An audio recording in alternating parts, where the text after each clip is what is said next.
Yes, hello, good morning. Ngayon maggugupit tayo ng barber, no? Dahil ang aga pong pumunta ni Kuya para magpagupit dahil nabalitaan po niya na maganda daw magupit dito sa Iron Empire Salon. So anyway, si Kuya ay taga-Antique siya, guys.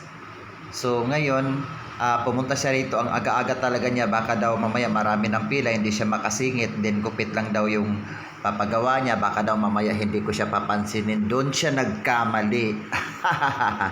Kaya ngayon ito, nag-uusap kami, ayan, kwentuhan, continue naman ang aking paggugupit sa akin. Nagulat na lang siya na maya-maya natatapos na siya at sobrang nagandahan siya sa kanyang gupit.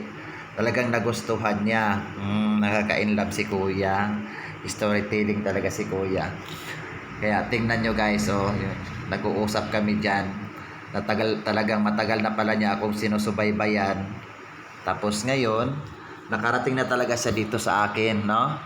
Para magpagupit. Ayan. So siya yung una kong customer. Pagbukas ko, nandyan na siya sa pintuan. At tinanong niya, ito ba yung Iron Empire Salon? Kasi siya daw ay magpapagupit.